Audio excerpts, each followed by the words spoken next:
Thanks to those joining me live and to those that'll be joining me and Chief Funky on Archive. You're tuning in to Hispanics Causing Panic June 17th edition. And shout out to everybody listening on the Leave It in the Ring network as well. You're tuning in to Hispanics Causing Panic. That's HCP. Who's down with HCP, Chief Funky? Everybody. Seems like you're getting a phone call too. Oh, looks like oh, there he is.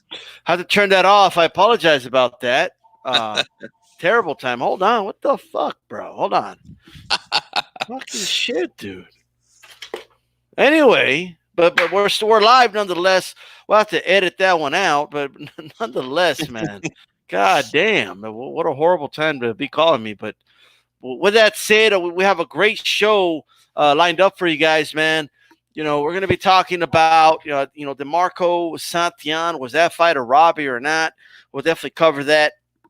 Other fights to mention as well, like the Nicolas against, the Jones fight. Mike Plania, big upset against Joshua Greer. Pretty good there. I got a little bit of an echo there, G-Funky. And then, of course, the pillow, the weigh-in, because, he came out with a pillow, if you remember. And he's the one that got knocked down twice. Lyin Ryan strikes again.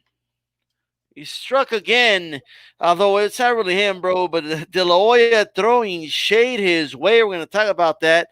And we now have an official date for Vergil Ortiz, July 14th at the Fantasy Springs. So shout out to him.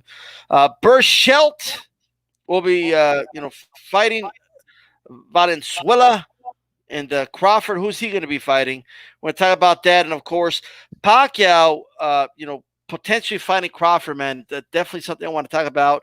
And finally, our top 5 boxing movies of all time. I was thrown off completely by the damn phone call, so I apologize. But nonetheless, we're here. We're live. Just started a little bit early just to get it going here. And I also need to apologize for Chief Funky's King's attire. I don't know about this Kings attire. I don't know about this, supporting the Kings, bro. I don't know if I'm feeling that. You know what I mean? Hey, man, I got to represent, baby. I'm the one and only Kings fan in the boxing community here on YouTube. So I don't even know how somebody would tell. Look at this. You know what I mean? But yeah, man. G Funky, talk to us, man. What's your overall thoughts on yesterday's card? I actually thought it was pretty good, man. We had a couple of good competitive fights and an upset in the main event. Not to brag or anything like that, but I did predict that on Twitter. It was about maybe 10 minutes before the main event started. I sent a tweet out there into the internet, and I said, hey, man, I got a feeling there's going to be an upset tonight, man. I don't know what it was about this dude. Now, I'd never seen this dude fight before, but when I seen him warming up, hitting the pads, I was like, man, this dude looks pretty sharp. He looks quick. He looks powerful. He doesn't look too nervous to me, I seen then they put the camera on Josh Greer, and I was like, he's kind of just pacing back and forth, and I'm like, I don't know, man. He seems a little bit nervous. The other dude seemed real solid, and that's why I decided to say, you know what, I'm just going to put it out there, man. We're going to talk about that fight, but I got to call you out about that one, okay? Okay, putting out a tweet, which you could delete if you're wrong, before a fight doesn't count, okay? You're from YouTube, bro. You got to do a YouTube video making a prediction, or it doesn't count, okay? I just putting that out there, okay? I tweeted it out right before the fight, or I don't know about that one. I don't. Should we give G Funky credit for putting out a tweet saying he has a feeling it's going to be an upset tonight? Should we give G Funky credit for that?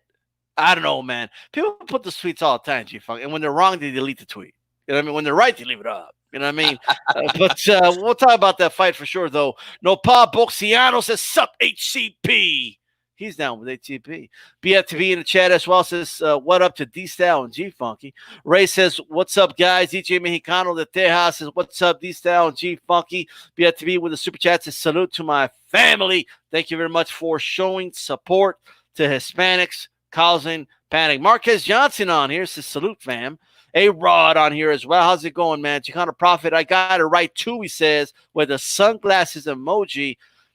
That one makes it a little bit official. You know, when you use the sunglasses emoji, you know, it gives you a little more points. BLTB says, nah, to giving you credit, G-Funky, for that prediction. You know what I mean?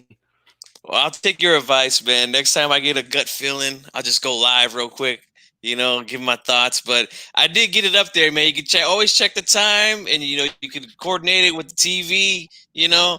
Hey, I just had one of them things, man. I wish I could have dropped some money on it, man. Cause, like, I'm not saying you do this, G-Funky, but a bunch of Twitter boxing heads out there, okay?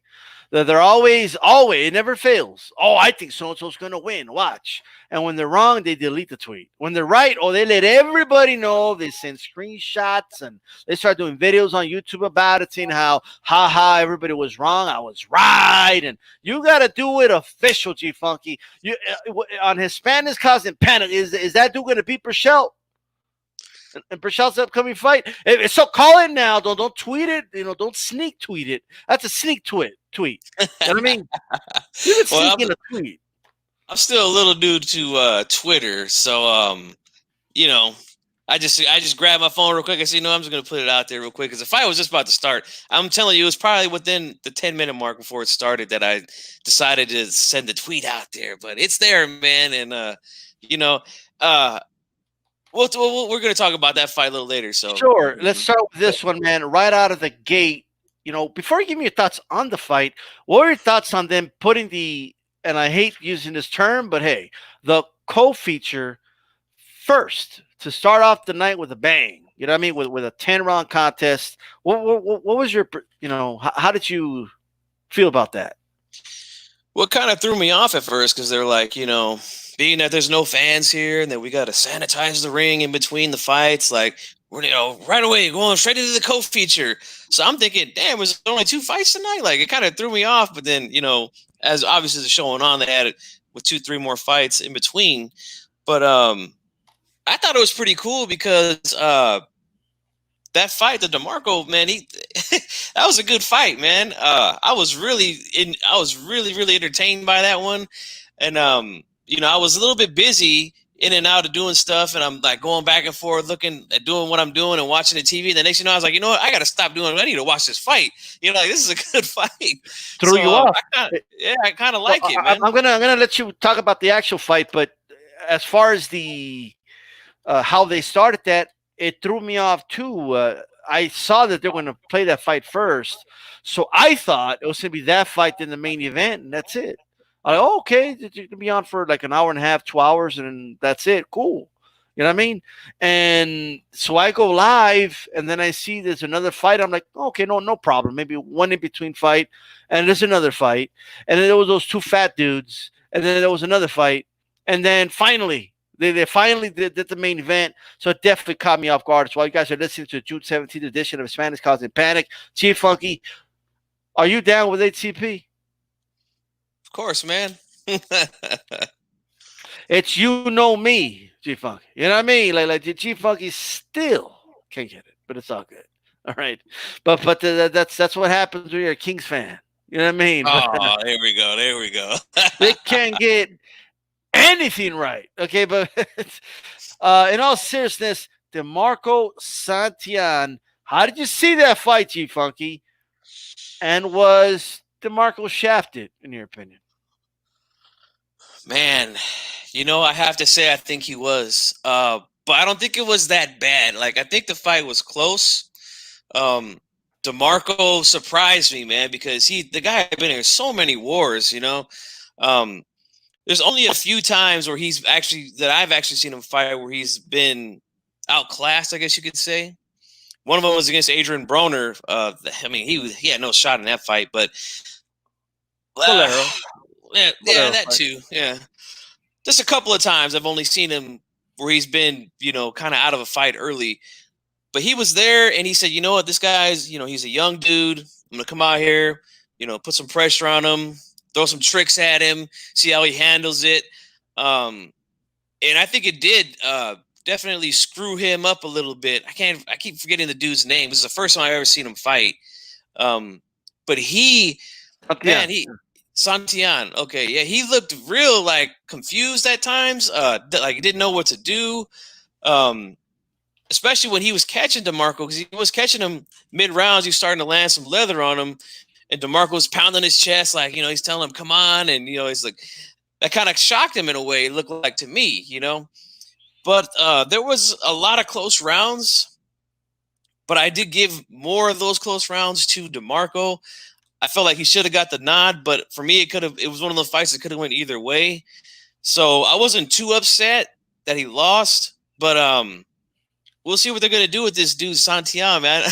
I see you were talking about him fighting Bud Crawford next. That might not be too far off, But we'll see what they do with him, man. But I do think Demarco should have got the win, but it wasn't like a big robbery. Like, I could see it going either way. Good fight. Bruce goes in the chat. How is it going? Chat out. Make sure you guys throw a jab at my like button, by the way. And make sure you guys do that, right? If you don't mind saying. Chat out. So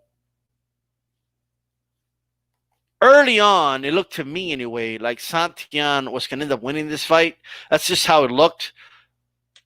And Demarco he was kind of trapping himself. He was making it very easy for the bigger Santillan to get him against the ropes, against the corner. But Santillan just didn't capitalize on that. You know what I mean?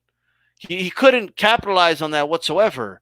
And although I gave him some of those early rounds, Demarco started to come back. And I forget which round it was exactly. And it's a shame because I called the fight, but he landed. There was a round in the middle of the fight where Demarco couldn't miss with his lead uppercut. He just started landing the uppercut. He was timing it beautifully. And Santillan, my God, Demarco could have told him, "Hey, I'm about to throw the uppercut, dude," and then throw it. And Santillan wasn't going to stop it. That's how bad he was getting hit with that uppercut. Great work by, Demarco. Santillan adjusted a little bit, but after that, it wasn't the same fight anymore. You know what I mean? And I think Demarco, pulled it off, man. Like you said, a lot of close rounds in there, but I think he did just enough. I think his experience was the kind of that deciding factor. But speaking of deciding factors, the judges felt otherwise. You know what I mean? A judge had it a draw. Two other ones saw it for Santillan. So, majority decision. Santillan wins. I just think Demarco got shafted, man. He got shafted. As I saw the fight transpire, I felt like they were gonna give it to Santillan because he's a younger fighter. I think he's like 27, 28 years old. Demarco only about 34, but a lot of miles on him. Like you said, he's been in a lot of wars. So that's that. They give it to Santillan, but I will tell you, this is welterweight, bro. And he had a very, very hard time against Demarco. A very hard time. So what is next for Santillan, G-Funky? He ain't ready for no title shot. He ain't ready for none of these top welterweights, man. I'm telling you that right now. So he's in his late 20s now. Do you keep building him up? Do you just feed him to somebody already? Are they going to feed him to Crawford? I think that's what they're going to do. Everybody says I'm crazy too. Like, no, come on. Don't play with me, D-Style. They might throw him in there with Crawford. Crawford is an opponent. Okay, yes, they're talking big game. Oh, we want a big fight for Crawford. We want Crawford to fight. We're going to talk about that later. But in all seriousness, G-Funky, who is he facing? Who do you see him facing next? Well, if it was up to me, he'd be facing Antonio Demarco again. Because, like I always say, man, I'm an old school fight fan. If a fight is close or if it's controversial and the majority of the fans think that the other guy won, then you know what? You got to get your ass back in there, man. Get back in there and show us, prove to us that you really beat this guy the first time. That's what I say. Do I think that's going to happen? I don't know. I mean, there's a good chance that it could because Maybe. I thought it was a good fight, man. I thought it was pretty entertaining. Maybe it's just the long layoff from boxing that got me excited. I don't know, but I enjoyed it. I wouldn't mind seeing it again just to see if he can step his game up. Santillan, that is, because he was supposed to look good here against Demarco. This is supposed to be like his coming out party. He's on national TV. They got him in there with a guy who's been in a lot of wars. He's ripe for the picking for a young fighter like this dude, and he just couldn't do it. Looked like he couldn't step on the gas pedal when he needed to, and quite possibly got bailed out by the judges. So I would like to see him back in with Demarco again, but it is not crazy to say that he might get Terrence Crawford next because we know how Top Rank has been doing with Terrence Crawford. So it would not be crazy and it would not shock me at all if we hear an announcement of him fighting Crawford in the fall or something like that, man. But I would rather see him get a rematch, run it back with Demarco, and let's see if you can get to that next level. Because if you can't get past Demarco cleanly, then I don't see you doing much with your career, especially at welterweight, man. Let me tell you something, man. I was not impressed with Santillan. Not for does he come to fight and all that? Would I mind watching him again? I won't mind watching him again, but he ain't a top. He ain't gonna be a top dude in this division. It just isn't gonna happen. All right. I see leaving the ring on here. How's it going? Yes, boxing was definitely on yesterday. He feels he's going to be fed to Crawford, and Top Rank wants people to stop complaining about the fights they give us. Interesting. All right. But let me tell you, man, we're going to criticize the fights. We got to criticize it. I got some we got to go over in a little bit, but I agree. The best option for both these guys right now is to do a rematch. They had a good fight. I enjoyed the fight. People will be a little familiar with them if they watch it again. Just run it back. Run it back. Do it again. Maybe Santillan wins in more impressive fashion next time. Who knows? So, moving on. What are the fights that you like, Chief Funky? Other than the main event, any fights that stuck out to you? Any performances you liked in this card? Well, the main event was something that I definitely liked. Well, we're gonna talk about the main event. We're gonna talk about that. But other than that, G Funky, any other fights you like? Other than that, no, nothing really stood out to me. I was in and out of the light heavyweight fight with the Nicholas and Isaiah Jones. Yeah, I was in and out on that. I had some stuff going on with my daughter, so I wasn't fully locked down. I maybe caught about 2 rounds, if that, of that fight. I noticed they were doing a lot of hype on him about his punching power. They're talking about how hard he hits, but I didn't see him hurt the other guy from when I was watching it. So I think those were the other 4 rounds. But yeah, Nicholas, I think he looked good. I mean, he only had 6 rounds to work with. He's up and coming. You know what I mean? So he has a lot he can work on and improve on, of course. Isaiah Jones did not provide much resistance. Couldn't hurt Nicolas. I cannot pronounce the last name. Hector Perez against Juan Torres, man. I don't understand. I'd rather them not even put on a fight. You know what I mean? I don't want to watch professional boxing. I don't want to watch. All right. If I sit down on TV and you're telling me this, I mean, I know it's the name of the promotion, but Top Rank, right? The tops, like the best. And you give me Torres, all right, in the ring. Look, man. It looked like 2 of my primos just took off some T-shirts and just started throwing down in the ring, bro. Okay, like in the backyard. They were having an argument in the carne asada and shit. Okay? All right? All right, and fuck you, bro. You know what? You guys are going to settle it. Put on some gloves. You know what I mean? That's what it looked like to me. I swear to God, bro. I'm not even. Yo, Torres. Dude, what's going on here, bro? Is this world-class boxing or is it not? Yeah. What's going on here? I have to agree with you. That's what it looked like for sure. I've seen that episode plenty of times in my life at a family gathering or something like that. But boy, yeah, that was a little hard to watch. Even Tim Bradley got in on it. Andre Ward tried to chime in and calm him down a little bit, but he's like, "I gotta say, this is one of the sloppiest fights I've ever seen." Yeah, Bro, it was pretty bad. It was pretty bad, let me man. tell you something, bro. Like Torres thought this was a sumo match at times. He was pushing the dude back. I'm like, man, this is a sumo match. He'd be dominating right now, right? His game plan was literally just let me lay my entire 250. They said it was 250. I don't know. I think they're downplaying that shit, bro. I think it was heavier than that. But still, okay. He was just leaning on the guy the whole time. And Paris is trying to get some space in. And yes, it was one of the sloppiest fights I've ever seen. Don't even fucking don't. I'd rather watch him talk for a fucking hour. Just go to the next fight. What are we doing? Like, who's this Torres guy? Like, look, Never I heard get of him. that when you look at Andy Ruiz, he doesn't look pleased or whatever. But once he starts fighting, Duke can fucking thump. He can fight. You know what I mean? He's got fast hands. These dudes were slow, lethargic. Okay. I mean, goddamn, it looked like two dudes just took off their shirts and started fighting in the buffet line, bro. Okay? Golden Corral fights. They're just going at it. Fighting over the last fucking piece of steak.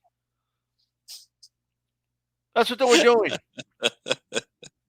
I just don't understand, bro. I have to agree. That's a fight that they could have just not televised, but I think the issue is there's no fans, so if you go to a live, anybody that's ever gone to a live fight will know that if it's going to be televised nationally or something, like you'll go in, they'll have a few fights that won't make the televised part. That could have been it. Let me tell you something, dude. Like, what's going on over here? Like it looks like they just found two construction workers having beef and just threw them in the fucking ring and aired it on ESPN.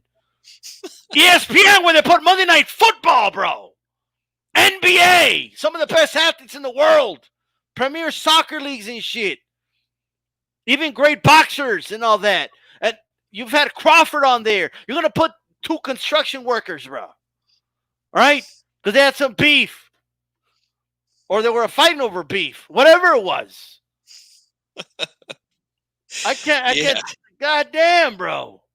Like, I seen fights like that outside the taco trucks. Taking off their shirts and shit. I got to tat it up, dude. Right? They were huffing and puffing after a round. What are you doing? It's a bad. I didn't like it. I'm sorry. Okay? That's what I'm going to say about that. It was pretty bad. I have to say. Yeah, I mean, really not much else to add to that other than these guys. I mean, fighting over, like you said, fighting over food or something at the buffet. That's crazy, man. But it was bad. I swear to God, bro. I was like, God damn, I could totally picture one of my primos just taking off this shirt and like throwing down somebody. That's what it like. What is going on here, bro? I just don't understand. Like, that you couldn't find a better fight, or just don't air that fight. Was it that necessary? I think we could have had a more better fight, G-Funk versus D-Style that night. These dudes were bad, man. They were pretty bad. You know what, Dave? If they put them in there, let me tell you something. If they were fighting over Carnesal, that shit would have ended in one round. They would have just been throwing, trying to knock the other dude out. Okay. God damn. Yeah. If they were fighting over the last piece of carne asada, it would have been over. Like I'll tell you what, man, Torres could eat. Like, dude, Peters was landing some big shots on Torres. He was eating them, bro. He was eating those shits because he's used to eating. All right? You think this dude's going to bite more than he could chew? No. All right? This was embarrassing, bro. Look, if they looked like that, but they were fighting like Andy Ruiz, okay, fine. But that's not what we saw. Is Torres the next Andy Ruiz? No. My God, bro. These guys made Chris Arreola look like Sugar Ray Robinson out there. All right? What the fuck's going on here, bro? Like, if you look that way, you better be able to, you better fight. Like, you better be good if you're gonna look like that. I'm saying. Okay? I know it's not a bodybuilding contest, okay? I'm not one of those dudes that drool over Joshua having the body of Adonis and all that. That ain't me, okay? I get it, okay? Cool. Bro, but like, can you guys, like, is it too much to ask that these boxers work out before their fight? Like, you get what I'm saying? Is it too much to ask if you're a professional boxer that you actually work out before you go to a boxing ring? I guess it is, because these dudes look badly out of shape. I mean, damn. I don't know, man. I think I could have gotten in the ring and win a couple rounds with both of these dudes, man. I got an idea at all, you know. I got an idea. They like those fat guys. Get two of them, like Andy Ruiz in the ring. Like Bob Ruiz can actually fight, bro. Okay, like I'm just saying, bro. But with that said, let's talk about the big main event that Chief Funky was so eager to talk about. All right. First of all, Chief Funky, tell everybody how you predicted the fight again. How did you predict the fight? Go ahead and tell everybody. So, by the way, you're being listened live on These Style Boxing Live, and it's just going to go on Leaving the Ring Radio too. So I just want you to know that, but go ahead. That's right. I went to Twitter, and I said, hey, you know what? I got a feeling there's going to be an upset here in the main event. About 10 minutes before the fight started. So it was out there. You know what I'm saying? It was out there. Everybody. The receipts. Because he saw him hit the mitts, and he said, that guy looks sharp. Hey, man. Hey, I was looking, because I was thinking originally, like, I never heard of this other dude from the Philippines, and I've seen Greer fight before. You know, he comes out with the pillow and everything, you know, the night stuff. I don't know what it was, man. I seen the dude. I was like, hey, man, this dude looks like he's ready to go, man. I'm going to just put it out there, man. He's a professional prize fighter. He's supposed to be ready to go, Chief Funky. What do you mean? Hey, a lot of times we see it, man. We see it right away, man. We see, I mean, at least I can notice sometimes, man, when guys, they just don't look ready. They look like they're just there to lay down for some other dude, you know, like this dude looked mean. He looked serious. He looked like he was ready to roll, man. And I didn't like the way that Josh Greer was looking, man, before the fight. I don't know what he's hitting the mitts on his face, man. Gotcha. Nah, he was just kind of pacing back and forth, and like, I don't know, man. I mean, I'm not trying to make excuses for him losing. Like he wasn't mentally in the fight. No, by the way, he just looked different to me, man. Hey, Andrew Charles, don't condone this behavior. What do you mean, dude? He did look serious before the fight. Don't condone this. All right, dude. I'm gonna stop. I'm gonna stop studying film, watching other. I'm just gonna like wait till the guys are hitting the mitts. I just go from there. Hey, man, you know, I'd never seen this dude before, man. So, like, I didn't know anything about him, but I was thinking, man, you know, after watching, like, he just, to me, he just didn't look like he was, like it was too big of a stage for him, you know, like he's unknown. You know, he looked serious to me, man. That's why I predicted that, man. Look, I want you to look at the camera, and I want you to say, be honest. If you would have gotten knocked out or lost, would you let that tweet up? Would that tweet still be there? Oh, definitely. Definitely. Hey, go to my channel. I've predicted hundreds of fights since I've been doing YouTube. I haven't got them all right, and they're all still up. You know, so I mean, hey, I have no shame in being wrong at all, man. I've been wrong lots of times, you know. But I've been right more than I'm wrong, that's for sure. But you know, it's just a gut feeling that I had, man. You know, like I said, I didn't really study the fight. I didn't know who this dude was, so it was just one of those gut feelings that I had. And when you got a bonsa like me, hey, this thing don't lie. So sometimes you just gotta go with it, you know. We've been doing this shit wrong the whole time. All you gotta do is wait till they hit the mitts, and that's it. Like, you got it, right? Hey, sometimes that's what it takes. You know, actually, now that I think about it, when I was doing the live cast, I did say, "Hey, his hook looks real sharp." Now, I didn't say, "Oh, I'm gonna pick him," but you know, because he hit mitts. But hey, at the end of the day, you got it. It's time stamped. I get it. Okay. So Chief Funky, he did something the Kings couldn't do. Like, you know what I mean? He won. Hey, we got robbed. We got robbed like Demarco did. something like that. Because of the Demarco treatment. Shout out to BFTB out there, man. He says he didn't look sweaty enough, so I'm picking him. In terms of watching somebody hit the mitts. I didn't know Dave from Leaving the Ring had an air fryer. What's going on over here? Oh, I think Nopal was trying to get him on the air fryer thing. He has a deep fryer for his chicken wings, There you go. All right. What did you think of the pillow? Like, he came out with the pillow and the weigh-in, and like he was showing it in the dressing room. He was telling Plania, "You're going to sleep." Was he watching these style boxing? I always pull out the pillows. Yeah, you gotta get him, man. It's for copyright. I originated the idea of the pillow.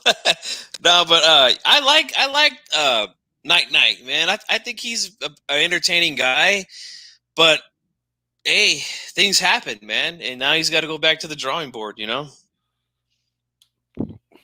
absolutely. The funny part was, he's coming out with a pillow. Oh, you're going night, and like BNTP said, he gets knocked down like in the first round, bro. And that was something, man. I love the 2 knockdowns. I love the way he timed them, because Greer was moving left, moving right, and once he started, circling to his left, right, and Plania just planted a beautiful hook on him, man. Like, while he's turning that direction, like just the way he timed him, like he timed that stop and then bam, knocked them down. I thought it was going to get knocked out, bro. I thought we were going to see a first round knockout, but credit to Greer, he survived it. I think Plania let him off the hook a little bit, but then he drops him again, dude.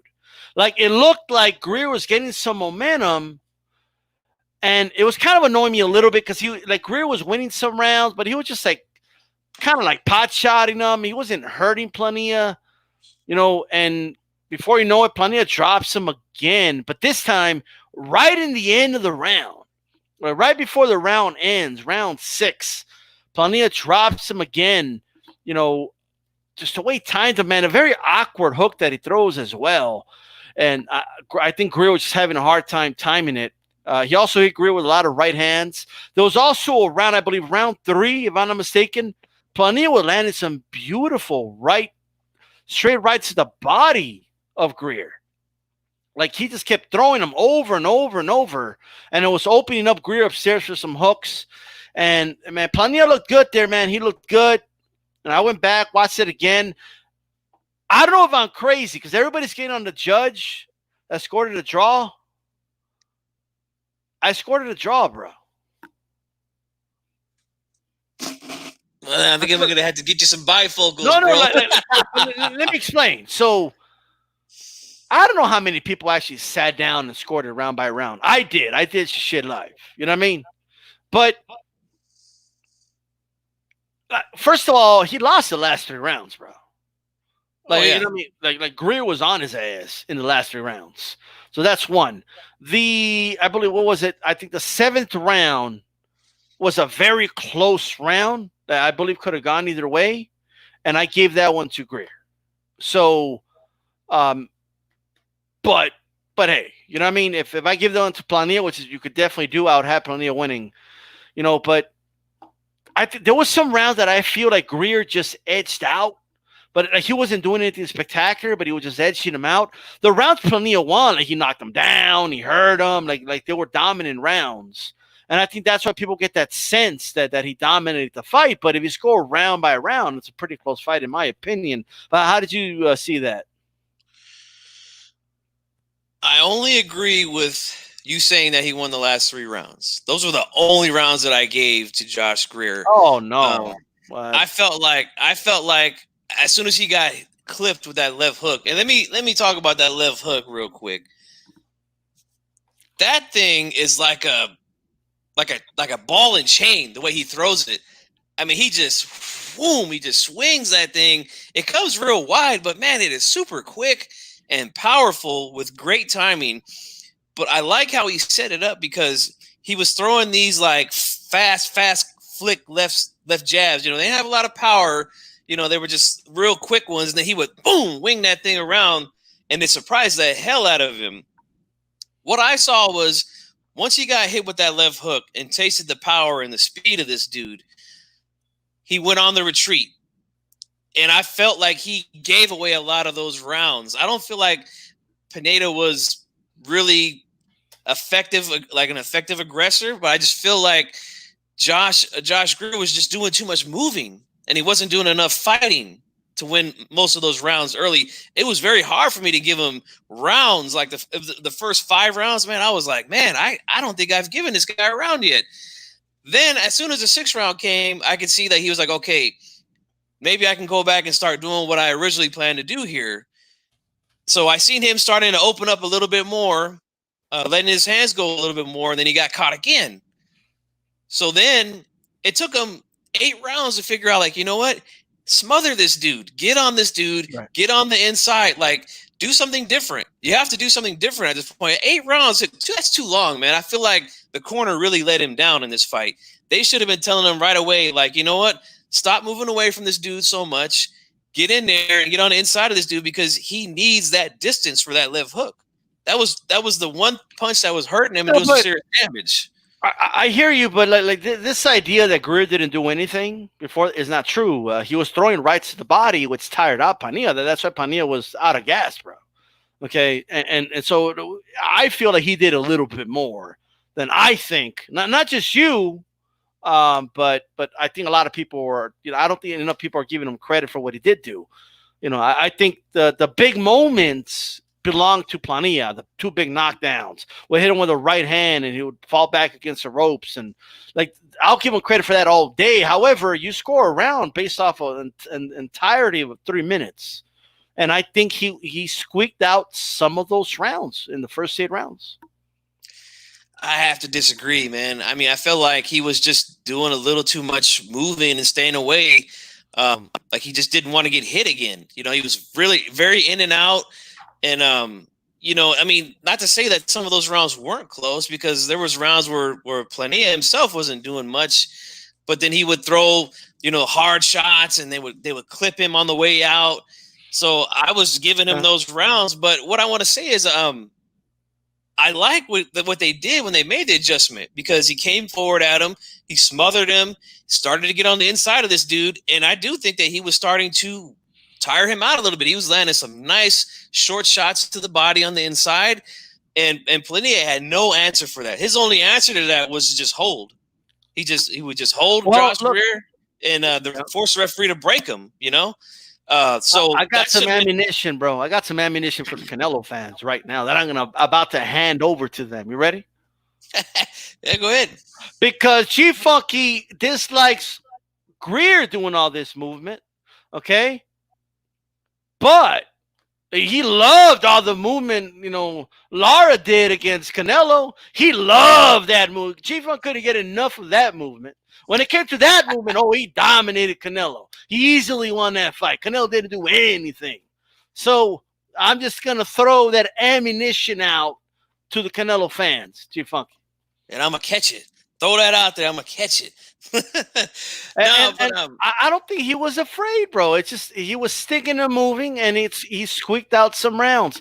I gotta tell, I disagree with Reggie Owens. He's coming on here. He's just trying to side with G Funk. It's okay, but you say here's what I want to agree, Reggie. Oh, of course, Reggie. Funky. Okay, like Alexander Martinez on here. How's it going? 88 Sports Talk, Salute style. Great fight, better on the inside, late in the fight. Absolutely. And Greer was doing a lot better in those final 3 rounds. I believe he won the last 4 rounds. But 7th round was competitive, though. With that said, you got to tune into the June 17th edition of Hispanics Causing Panic. Who's down with HCP, G-Funky? Everybody, okay? And make sure you guys throw a jab at the like button. Make sure the like button does turn blue. Stay here. We got a lot more boxing talk for you guys. And shout out to everybody listening on the Leave It in the Ring network as well. Check this out. Plania, he's fought at bantamweight and super bantamweight. Just putting that out there. 118 and 122. Do you think, I know, you saw him hit those mitts, G-Funky, you were impressed, but Now we got to talk about the big boys, okay? We got to talk about the top dogs, I should say. 'Cause none of these guys are big, but the top dogs in these weight classes. Is he ready for any of these names? Just nod or shake your head, okay? Let me get close. Hold on. Yeah. Navarrete. Ray Vargas. Neri. Inoue. Inoue's brother. Takuma Inoue. All right. One so far. One Obali, the Frenchman that beat Inoue's brother. What? Okay. Interesting. And what about Donaire? Nonito Donaire. Rigondeaux. All right. So, I mean, okay. I mean, those are some of Casimero. I'm going to say no. All right. So those are some names.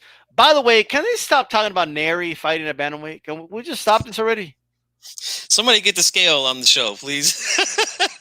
Are you serious right now? Neri, one of the top bantamweights. You're not a bantamweight. You can't make bantamweight. I don't know if people know this. You have to make the weight to be in that weight. You can't be, he's totally bantamweight. Is he? Can't even make the weight. Are we going to call Andy Ruiz a light heavyweight? If you can't make the weight, you can't make the weight, bro. Neri is super bantamweight. I don't want to hear about Neri, fighting at bantamweight anymore. He can't make the weight, guys. All right?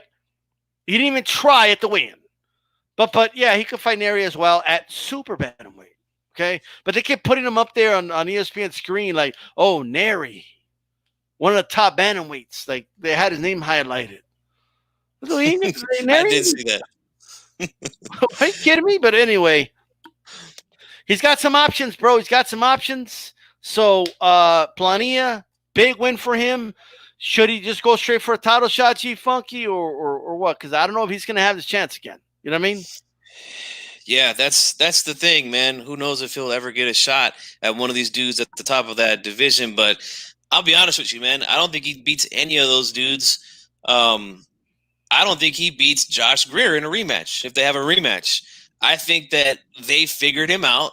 They figured out what to do, and it was starting to show. I mean, I was at the end of that fight, I was thinking, damn, is he going to make it? Because he really had no idea what to do once Josh Greer came to him and started fighting on the inside. He started busting him up to the body. I think that if they have a rematch, that's exactly what they're going to do from the opening bell. And this guy is going to have no answer for it unless he shows something different. So I don't see him doing anything to any of them dudes at the top. Not a chance, man. I just don't. I think that he fought well against Greer last night. Not trying to say he got lucky or anything like that. I just think that they just took them too long to make that adjustment.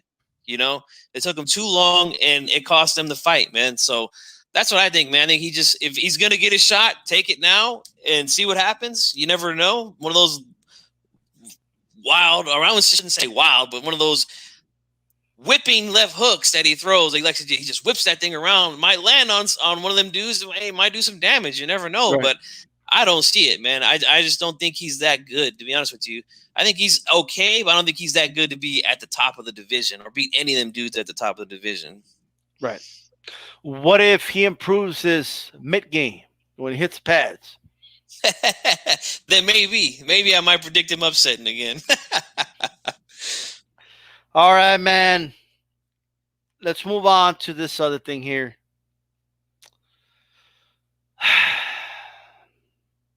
Lyin Ryan strikes again. Right? He strikes again, G-Funky.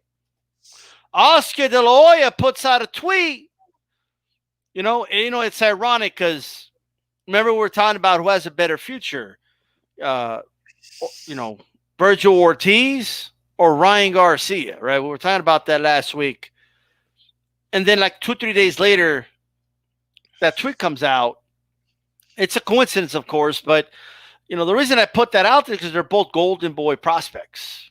You know what I mean? And everybody's talking about Ryan Garcia, but they do have Vergil Ortiz. And we're looking at two different examples of two different fighters and how their career is, forming. Oscar de la Hoya puts out a tweet and he literally says, due to Ryan Garcia not agreeing to fight early July, we will be back later in July with the future of boxing, Vergil Ortiz. And then he's been throwing shades, as we say in the Mexican community, indirectas, where not directly, but indirectly throw shade, okay, at your, at somebody. He's putting out, old interviews of his where he's saying, my time will come and, be patient and this, that, and the third. What are your thoughts on Oscar de la Hoya, first of all, as a promoter tweeting that out? Because I have mixed feelings about it. But what are your thoughts about him tweeting that out, Chief Funky? And what he said about Vergil Ortiz in that same tweet, like the beef, Yeah. These are the problems that the sport that we love and the sport that we cover just continues to have, man. I don't understand it, how you could just give this guy that kind of contract and all he had to do was just complain, cry a little bit on the internet, and all of a sudden he's got a brand new deal worth all this money. Like, imagine, again, I always have to do this. Like, imagine if somebody else did that in another sport. Like Ryan Garcia he's at the level of like, almost like, let's say, like when rookies come into the NBA, right? Since I got the King shirt on, I'm gonna use the NBA as an example. Okay. When rookies come into the NBA, they get what's called a rookie contract. They're under contract for that team for about 4 years, right? And they get rookie money. Like he's right there at the borderline of that, in my opinion, in his career. I mean, these guys only have 20 fights, something like that. So he's just right there. Like, I needed to see him beat a Linares first before I see something like this happen. Now I think with this guaranteed money that he has now, I think this is going to do some damage to him, man. I hope I'm wrong, because I think he is a very talented kid. And we see he's got lightning in that left hook. It's quick. 2 first-round knockouts back to back. And he's on the right path. I don't know, man. I think this might just mess things up for him. I don't know, man. Hopefully he does right and keeps focused, doesn't let this money get to him. But I don't know, man. It seems like he's one of those guys that just likes to be famous. I don't know if he likes to be great or not, So I don't like it, man. And that's why I think Vergil Ortiz is the guy who I'm not saying they should have gave him the money right now, but he's the guy I think is going to carry that banner after Canelo goes away. And not saying that Canelo's on his way out, but he's obviously got more future ahead of him than Canelo does. So I think that if they were going to put, the weight of the company on anybody's shoulders, it should have been Ortiz, because I think he just takes things more serious. I think he wants to be a great fighter. Not saying he's going to be, but I think he wants to be a great fighter. As when we see Ryan Garcia, it looks like he just wants to be famous, So I don't know, man. I hope he just stays straight, man. A shout out. We got some people in Sacramento showing love for the show, even though I was throwing shade at the Sacramento Kings earlier. But they're still here. Alexander Martinez says, waiting on my primo, Xavier Martinez, to announce his next fight, putting on for the 916. Hey, get him. Give me his contacts, man. I'll get him on my show. We'll have him here. I like him. I like what I've seen out of Xavier Martinez. Yeah, definitely. Garcia is the big draw, without a doubt, says Alexander Martinez. All right. And so shout out to you guys. Sacramento stand up. I don't know about the Kings, but Sacramento, the city, I don't have any beef with Sacramento. You know what I mean? And yeah, we'll love to have him here on Hispanics Causing Panic. Why not? You know what I mean? I don't know if he's a Kings fan, but I'll lay off on the Kings, if he comes on. I hope he is. Absolutely. All right. Shout out to Sacramento, though. Look, man, Ryan, why you always lying? Oh my God. Anyway, in all seriousness, wasn't he just bragging like 9 months ago? A pregnancy ago. About he signed the biggest lucrative contract in the history of prospects. I told you he was a fucking liar. Like, well, what do you call him, Lyin Ryan? He's not like because he's lying, bro. I knew that was bullshit. What do you mean he signed the biggest, more lucrative contract in history? Like, get the fuck out of here, bro. All right. And then he airs out his laundry. They're only paying me $200,000, man. Who are you gonna fight, bro? All right. Are you gonna fight one of the champions? Is that why you're asking for more money? So, what the fuck is going on here, dude? So, like, I don't know. I'm not. 200,000 is more than enough. More than enough. So, like, and here's the problem, G Funky. The fact that there's no pay-per-view market, and I understand people are like, oh, I don't like pay-per-view. Like, I get all that, but it doesn't really let us see the value of these guys. Everybody claims, that they're worth so much, but they don't have really much to show for it. What does Ryan Garcia have to show that he's worth more than $200,000 to fight some nobody on fucking DAZN? What does he have to show?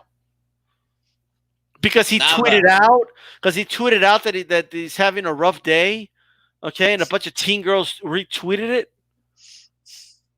These teen girls ain't buying your fucking DAZN anyway. They gotta ask their dad for money. All right, so I'm just saying, the real boxing fan, the one that supports Vergil Ortiz, all right. So like what I don't get where this whole mentality comes from, and maybe you're right, G Funky. Maybe it is the whole that they had those two YouTubers fight, and then now he thinks, that's what determines how many Twitter followers and Instagram followers determines how much money you make. This is ridiculous, bro. Right? It honestly is. But that's it. Somebody not taking advantage of an opportunity leaves an opportunity for somebody else. Vergil Ortiz, it was announced July 14th is the date, less than a month. Less than a month away, he'll be back in Fantasy Springs. Very excited about seeing Vergil Ortiz back, G-Funk.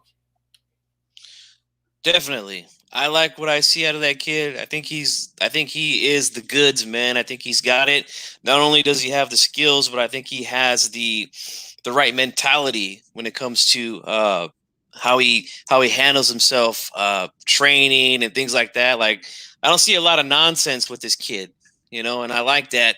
As what we see with the guy who's on the screen right now, we see him just typing away on Twitter all day long and starting Twitter beefs when he should be starting beefs in the damn ring. But I'm excited to see Vergil Ortiz, but I don't care who he's fighting. I just want to see him get back in the ring. And, I know that his last fight, he fought Orozco, right? That was the guy. That was kind of a step up for him. And he fought somebody. I forgot the name of the guy, but he fought somebody else after that. But his last meaningful fight, yes, Orozco. Yeah, and he looked good. I thought he looked really good, and that was like a step up for him. Destroyed Heredia. Destroyed him. Oh yeah. You know what I mean? So I like what I see, man. I really do out of him, and I'm excited to see him back, man. I want to see what the future holds for this kid. So I'm ready, man. You said on the 14th, man. That's not long. That's not that far away, man. So I'm ready. Absolutely. Seen Unseen, thank you very much for the support and for the super chat. It's a salute, big bro, D-Style Boxing, and salute to the fam. Absolutely. All right. Night to Aku is in the house. So thank you very much for your membership, bro, and your support. Right. And he says, nah, I ain't watching A versus D fighters. He says, Night to Aku wants the best fighting the best, or he's on strike, bro. You know what I mean? So there you go. That's a good mentality to have, though. We should still keep pushing for the best fight, the best. I mean, I have a lot of criticism still about some of these matchups. We talked about some of them earlier. So, with that said, speaking of what Naito Aku just said, get this, G Funky. Berchelt's back, bro. He's back. Are you excited? Definitely. Man, they're going to put him in there with Elizar Valenzuela, bro. Okay? That's right. Call him Elizar Valens, bro. That's what we're going to call him. All right? He's related to Richie Valens, bro. He comes out with a guitar and he sings this shit. Like, you know what I mean? Oh, Donna. Like the whole nine, bro. Like, that's what he does. When he comes out, this dude's the shit, bro. Out of Mexico, bro. If you're from Mexico, that makes you tough. Just that alone. You know what I mean? Yeah. I mean, we're talking. Look.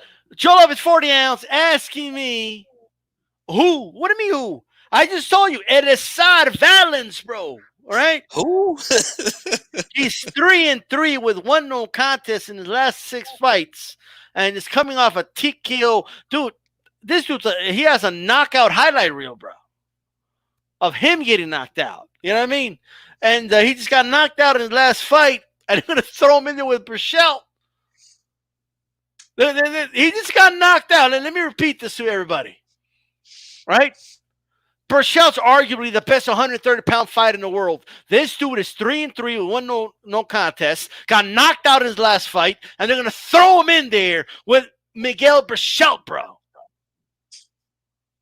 Like this is unbelievable. This is who Top Rank is putting Berchelt in the ring against. What happened to dude? What's going on here? Have you ever ordered one of those shits like from like China and shit on that Wish.com and all that shit? Where like you look at the picture and it's like, oh shit, and you order it, but what you get just isn't what you expected. Well, that's how I feel. They told us they were going to work on Berchelt versus Valdez, right? Arum, we're going to make that fight, Berchelt Valdez. Okay, that's why I'm not getting excited about the Crawford thing. He's talking about Crawford, Pacquiao. They're going to give us Santillan Crawford, bro. All right, but in all seriousness. There is no seriousness. What do you mean? No, sir. There is no seriousness here. G Funky. Elizar Valens, bro. What are your thoughts? Well, my thoughts are on Richie Valens, man. I think he's a pioneer. No, I'm just kidding.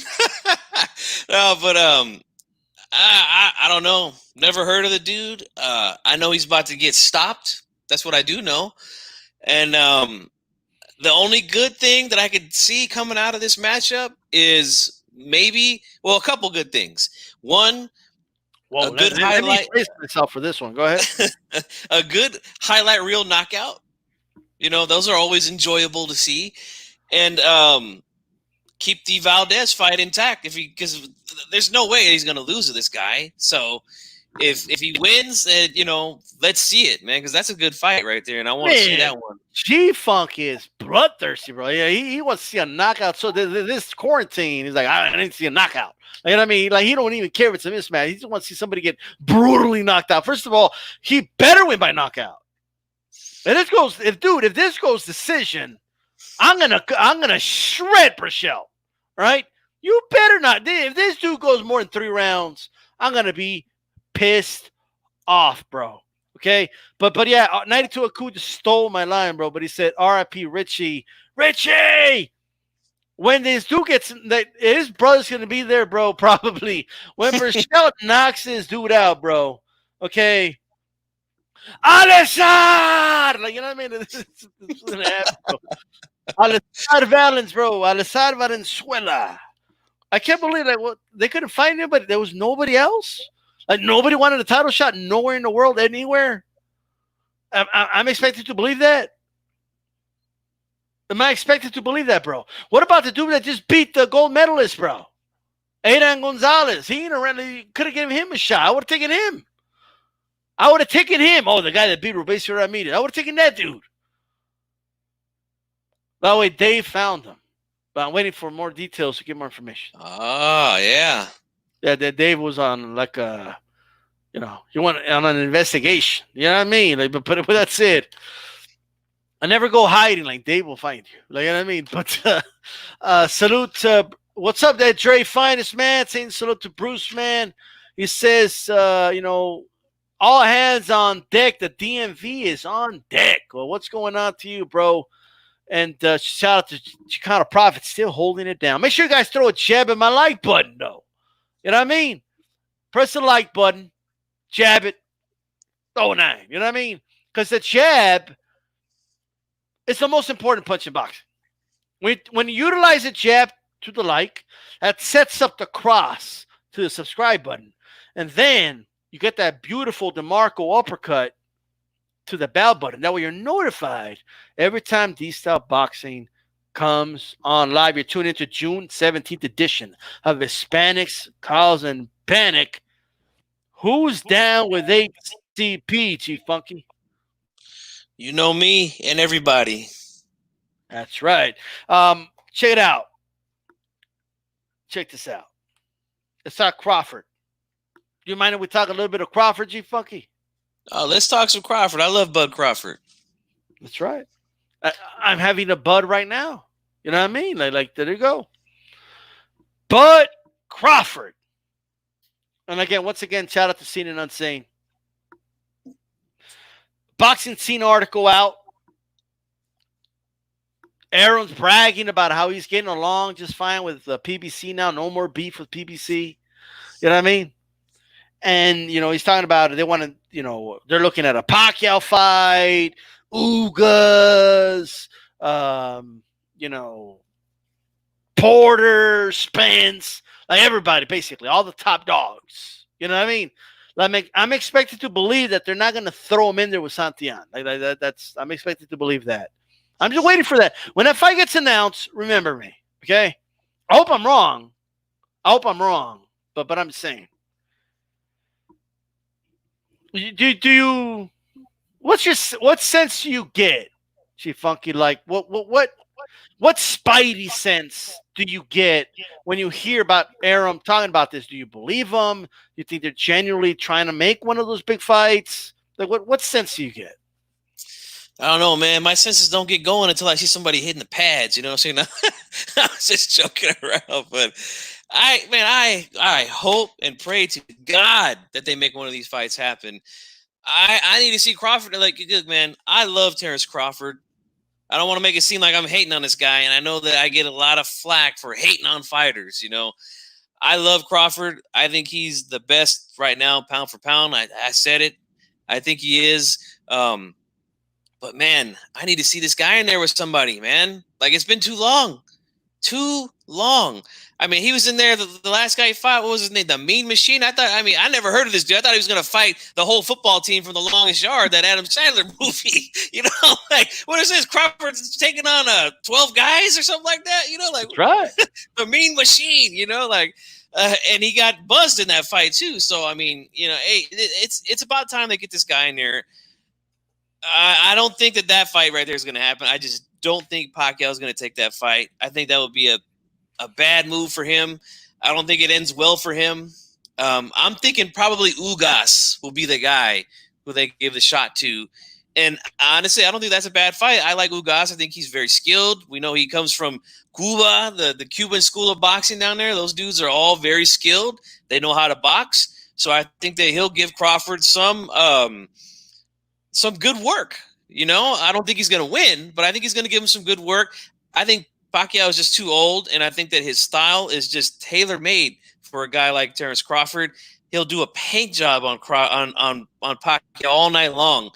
I don't think that's a good matchup. But if they want to make some money, then, they'll do it. But I don't see it happening, man. I just don't see it happening. I think Ugas will probably be the guy who gets the nod, and I think that's a much better fight than what we've seen Crawford in quite some time, man.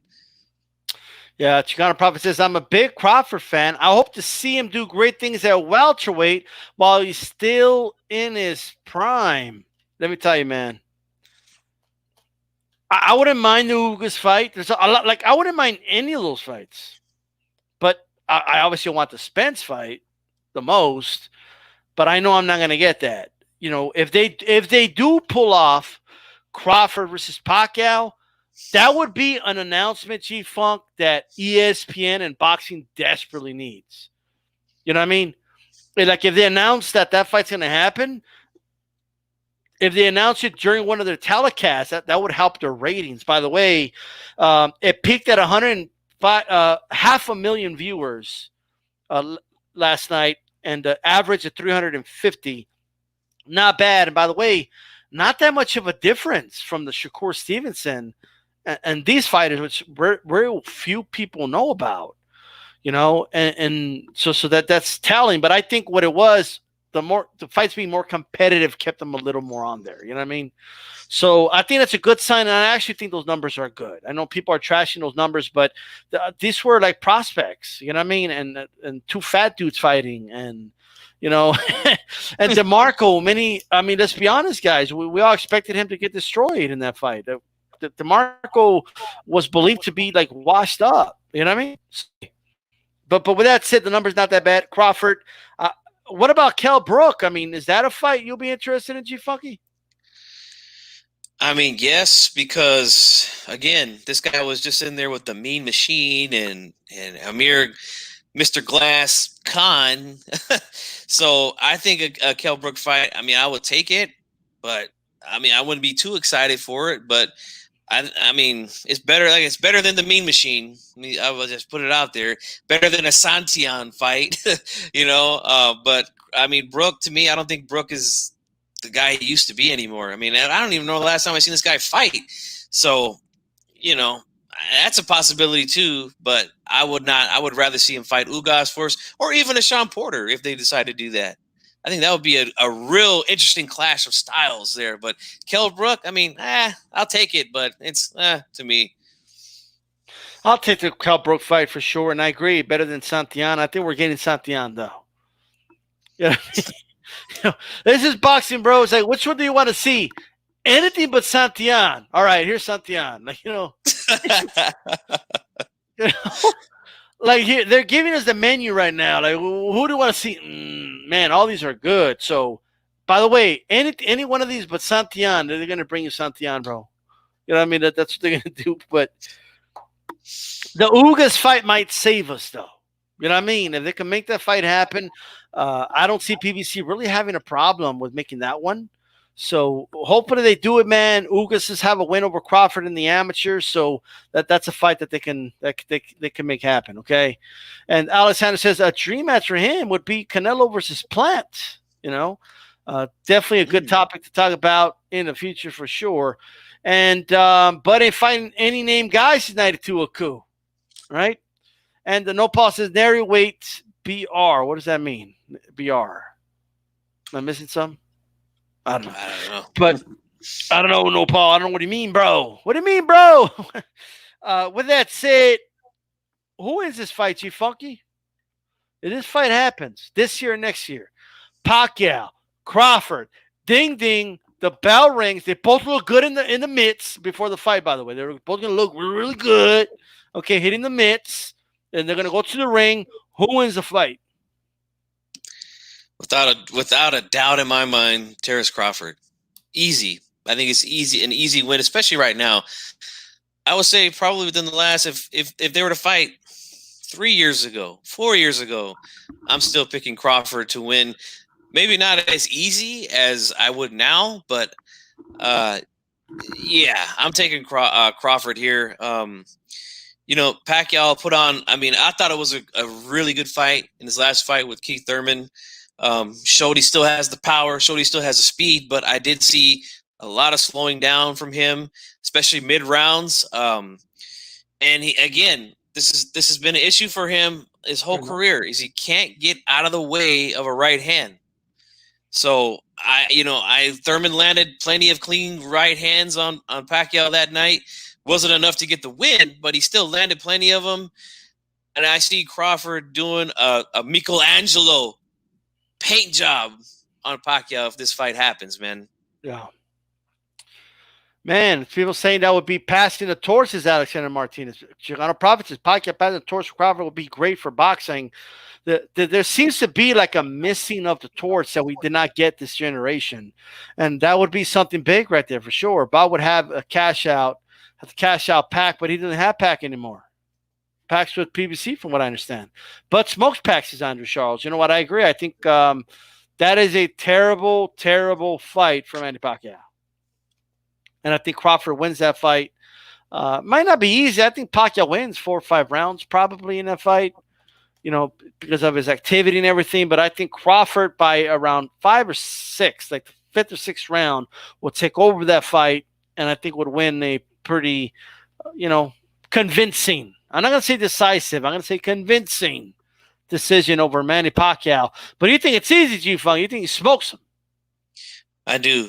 I really do. And I honestly, I think Thurman could have done the same too if he just stepped on the gas and stopped fighting the way like he normally fights, But hey, he didn't, and he took the L. But I don't think that Crawford will make that same mistake against Pacquiao. He's a masterful boxer and a switch hitter. So I mean, if he wants to mix things up like El Libre did when he had his fight with Pacquiao, and switch it up, go southpaw with him a little bit, I still think he'll do all right doing that. I just think that it's Pacquiao's on his way out, man. So I don't see it ending well here. Yeah, man, absolutely. And then Ugas, by the way, bigger than Crawford, a very physical welterweight. He might give Crawford some problems. I would favor Crawford in that matchup, but that's not an easy fight for Crawford, in my opinion. You know what I mean? Shout out to Dre Finest on there. How's it going? And he says they don't want to take anything that might upset the apple cart. So maybe that's why they don't want to do a Crawford versus Porter fight. How would you see that fight, G-Funk? Now that's a good fight. That's a good fight. Again, good contrast of styles. You got a guy like Sean Porter who's 100 miles per hour. As long as he can go. If you can go 112 rounds, he's going 112 rounds, and he's right there in your face. Has quick feet. Has a good shotgun jab that's real fast. Has shown decent power at 147 and has shown a good chin. He's been dropped a couple times, but, he got up. When Spence caught him with the left hook, he got up. But he took a lot of clean flush shots from Spence that night, too. So, he's got a real good chin. And, again, like I said about Crawford, he's a masterful boxer, great jab, can switch it up to southpaw. So, it's a good contrast of style, man. But I would still favor Terrence Crawford in that fight, but I think it would be, man, a hell of a fight. Close fight. It's going to be one of those fights again where people are going to be like, well, Porter was more aggressive, and then other people are going to be saying, well, Crawford was, he was boxing and counterpunching and cleaner shots, and it's going to be one of those fights. But I would definitely pick Terrence Crawford in that fight. Shout out to Black and Brown with that super chat. Says my new favorite channel, love and respect. Absolutely. We're glad you're enjoying the show. And well said, G-Funky. I think that's a tough fight for Crawford, but interesting. And as a fight fan, I want to see it. Anything could happen, obviously. I would favor Crawford still. But I would favor Crawford against any welterweight in the world. But there's some fights out there where he's got to show me, though. And when you're not fighting the top opposition, you don't get adjusted to that. And he might run into some problems. So if the longer you wait, anyway. We got to see it. I mean, I can sit here all day long and say how much I love Crawford and how skilled he is, but at the end of the day, guess what? I need to see it. Okay, I'm not going to be like these Canelo fans, like, oh, I just beat him. Well, you don't need to fight him. No, get in there and do it, man. I want to see it. Bruce Ghost talked about Joyce Dubois on the 7-11. It's without a doubt the biggest fight since the ban. Yeah, I'm looking forward to that fight for sure. Speaking of 7-11, that's where Torres, and and Pettis should have been fighting, bro, at the 7-11. All right. So with that said, shout out to you guys, man. And yes, hell of a fight, Martins. Absolutely. And Night Tuaku says the Canelo era, but I don't see Night Tuaku complain about Liam Smith versus Canelo. He's criticizing all these other fights, but Liam Smith, Canelo, he had no problem with that fight. A-Rod says where Keith went wrong is running his mouth, brought the animal out of Pac again. I don't know, man. I think Pacquiao was going to fight the way he's going to fight. He caught Keith with a really good hook, early, and then the straights were landing and hurt him with a body shot in the middle of the fight. And, Keith had to come back from behind, kind of. That was a close fight, though. But people just remember the big moments and stuff. Thank you, Dre. I appreciate that. Smith is a 168 champ. No, that's not Liam Smith. That's the other. That's Rocky Fielding, 92 Aku. All right, but with that said, You confuse all these bums, you know. these are the dudes challenge you tomorrow. Is it? I guess so, man. We'll see. By the way, G-Funk will be on the hot seat tomorrow on my channel. Time is still to be determined, but it'll be sometime in the afternoon. So make sure you subscribe. Make sure you're there, man, because I will be on the hot seat. Yeah, absolutely. Let's take a question really quick here, Chief Funky. Alexander Martinez asks, who would you guys like to see Marcos Maidana first fight back? First of all, I didn't know he was coming back. But assuming he's coming back, who would you like to see him face, Chief Funky? Santillan. You know what? I think Maidana comes back and knocks Santillan out, actually. Yes, I do too. I think I was not impressed with him at all, man. I agree. Santi, that's a good comeback. That's a good comeback from Maidana, actually. It's a good call. Yeah, good comeback for him to ease his way back in, and hey, make a little money for Santillan, you know? Yeah, there you go. On his way out. You know what I mean? So what if he just stays fat? You know what I mean? And fights Navarrete, Torres. Well, what if he just fights him? You know what I mean? What if he just do that? Fight heavyweight against Torres. Well, if he stays fat, Canelo might get him first, you know. No, but yeah, if he stays fat, he could fight at heavyweight. I mean, we know he's got heavy hands, so with the extra weight, man, who knows what he could do up there? You know, I want to see it. You know, yeah. Keep him away from any top heavyweight, of course, but yeah. Against this dude Torres, bro. Shit, I'm not sure Torres could beat him. But anyway, Haplotype in the house. How's it going? And that's who wants to know the best Chicano movie. We're going to talk about movies right now, not Chicano movies. We're going to talk about movies in a little bit. And A-Rod, I don't think Crawford can take Porter's pressure too well. That would be a good test, and a lot of people agree with you, A-Rod. So let's just make the fight happen. You know what I mean? Chicano says you're all warmed up and pumped up for tomorrow. Blood in, blood out is the correct answer, right? Tonight to a coup. I'm not a big fan of blood in, blood out, but you know, what do you think about that movie, G-Funky? I like it, but for me, my all-time favorite Chicano movie has to be Boulevard Nights, and it's a rare one, man, but it's a good one. It's from the 70s, and it's got a lot of the actors who were in those movies, like Blood In, Blood Out, American Me, but early on in their career, man. But that's a classic right there. Alexander Martinez confirmed Maidana's getting back in shape. I saw some pictures of Maidana where he's supposedly in shape, but I mean, nowadays with these filters, I mean, I remember when we thought Andy Ruiz last week. You know what I mean? And how that turned out. So I'll see it. When I see it, I'll believe it. Okay? Nowadays. Okay? You know how many people, bro, are like 300 pounds, but they look like 150 pounds lighter on camera, right? Because they get those angles and shit. You know, I'm just saying. Okay, but with that said, speaking of movies, Chief Funky. Well, before we get to that, do you have any final thoughts on this Crawford deal? Well, my final thoughts are this. You know, like I said, I think that skill-wise, I think he can beat any welterweight out there. It's just a matter of getting it done, man. It's ridiculous that these fights can't get done.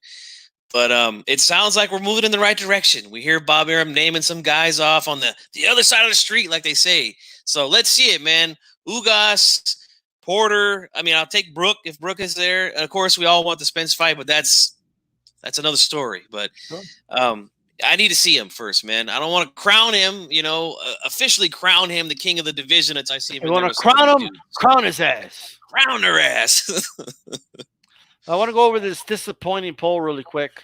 I don't know what's wrong with you people, okay, but you know, I'm just saying. So let me go over this really quick. La Bamba, bro. The Joe Lopez 40 ounce came out with the big guns. La Bamba, bro. Okay. Plus, the descendant of Richard is going to be fighting Berchelt next week, right? But I don't know if it's next week, but still. So we talked about fights. Now we talked to other fights, but the first ones we mentioned, the ones I put on the poll, Dave, AK-97 Rough and Leaving the Ring, picked Manny Pacquiao against Edwin Valero at 130. Okay. And then Chief Funky picked Eric Morales against Juan Manuel Marquez. He actually stole mine. Okay, so I had to pick another one. I picked Oscar De La Hoya against Vernon Forrest. So apparently nobody wanted to see the Golden Boy versus the Viper, 147 pounds. Are you out of your minds? You didn't. You guys don't want to see that fight? If you could go back and make it happen, you'd rather see a murderer like Edwin Valero? Right? That's what you'd rather see? You'd rather see Marquez lose to Morales? We already know the results of that fight. We already know Morales is going to beat him. So, like, I'm just saying. So, Oscar De La Hoya, Vernon Forrest, bro. You know, both guys, great jabs and real good boxers. Chess match. You know what I mean? And I also believe it would be exciting because they would pick it up, man. And I think it would be a good fight. So I'm just saying. Like, what's your reaction to losing? Because even though you got more votes than me, you still lost. So you lost by 2 percentage points to Nights and Rough. What's your thoughts to that? Well, I think people went more for the action-packed violence that could occur with Pacquiao versus Valero. Which, I mean, don't get me wrong, man. If that fight was to ever happen, I would be right there watching it. But man, I feel like the Morales Marquez fight to me that's a fight that's like, man, it's hard to pick a winner. Like I would pick Marquez to win, but man, I could see it going so many different ways, So I mean, but that's a good fight too that 97 Rough put out there, and your fight is good too, man. Like I thought it would do better than 18%.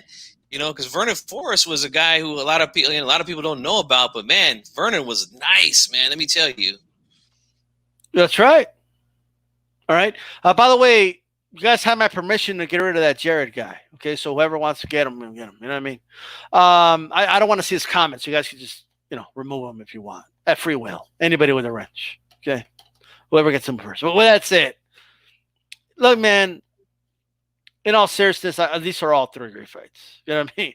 You can't go wrong with any one of these. Pacquiao Valero would have been an amazing fight, bro. We just talked about, Demarco, even today at welterweight, bro. Arguably beating Santillan, you know what I mean? And Valero dominated him, bro. Outboxed him. This was at 130 pounds. After getting elbowed and having blood all over his face. And it's like it made him like he got like more vicious. You know what I mean? He started beating up Demarco even worse after that. Like, you're gonna cut me. I'm gonna beat the shit out of you for real now. You know what I mean? So Morales Marquez, I mean, what a amazing fight that would have been. In all seriousness, I would favor Morales in that fight. But it's a close fight. You know what I mean? Without a doubt, they're both gonna win rounds. And it's gonna come down to that 1 or 2 swing round, in my opinion, on who wins that fight. Okay? So that's what I'll say about that. De La Hoya Forrest was like that one missing link, that one fight, and Forrest Trinidad. Like, Forrest should have been in the mix, bro. You know what I mean? And I think those guys should have all fought each other. Mosley did fight him, given that opportunity, and Mosley lost, of course. Took away his O and all that, but I would have enjoyed that fight too, but I do understand why people are picking Pacquiao Valero, because that's probably the most exciting fight out of those 3. So that's what I said to that. One more poll I want to go over here, G Funky. All right. By the way, guys are tuning into the Hispanics Causing Panic, and you're down with HCP. Absolutely, check it out, man. Let me see if I can get down to the poll here. Look at that, Chief Funk. Are you surprised by this poll? Who has a bigger future in boxing? Ryan Garcia, only 28%. Vergil Ortiz, 72%. No, I'm not surprised, because I know that, the people that vote on these polls you put up that are subscribed to your channel are pretty knowledgeable boxing fans. And I think it's the right decision, man. Vergil Ortiz for sure. But we seen what having a good promotion push behind you can do for people's careers, man. So I mean, you can't really rule Ryan out just yet, you know. But I'm in favor of Ortiz personally. Well, there you go, man. And I, you know, I think even somebody who thinks Ryan will have a better future, I think most people still want Vergil Ortiz to have the better future. You know what I mean? So I still think Vergil will have a better future, though. So those are my thoughts on that. No matter what, I think that the poll reflects more who the people are rooting for, not who they actually think will have more success. Kind of what I mentioned right now. You know what I mean? So, and I think those were your sentiments last week, right? You felt maybe Ryan, but you know you like Vergil Ortiz more. Yeah, well, I mean, I just said Ryan because of, again, he's got the clout, he's got the push. Oh, use the word clout. Well, okay. Yeah, he's got the clout now. You know, he's making money now. He's got Oscar all up his ass, and you know, so that's why I would say that. But I think Ortiz is a far better fighter for sure. Absolutely. But I like them both. I want to say that I like them both. Absolutely. For that one dude, I mean, keep creating accounts and coming back here. I mean, it's all good. So, you know, shout out to CNN 92 Aku and Chicano Prophet. Okay, these guys got nunchucks, bro. They got those wrenches are nunchucks. Wow. You know what I mean? So, with that said, and I want everybody in the chat to give me yours. Top 5, our top 5 favorite boxing movies of all time. And we're going to compare my movies. And we might, of course, it's 5, and we're going to have some the same. But we're going to see who has the overall better list. Mine or G-Funky, because I ain't going to lose another poll on my own damn channel, bro. That's number 1. Okay? That is unacceptable, right? It's not going to be tolerated here. Okay? It ain't going to be tolerated at all. All right? Check it out. Check this out. Who do you got, Chief Funky? Number 5. Give it to me. What's number 5? Numero 5. Well, first I want to say is this, man. Anytime that I'm asked to make my top list, if whether it's 10, 15, 20, you know, anytime I get to the top 5, those can be interchangeable, you know. When you get that low to the list, you know, he's already making excuses. He's already making excuses. But I want to say my number 5 would probably be Ali with Will Smith, and that one right there, it took a while to grow on me because I remember at the time when they were talking about making that movie and they were saying that Will Smith was going to play Ali. I was like, oh man, are you serious, bro? Like Will Smith to play Ali? Like, I mean, I didn't really think much of it. But when I seen the movie, I was like, hey, you know what?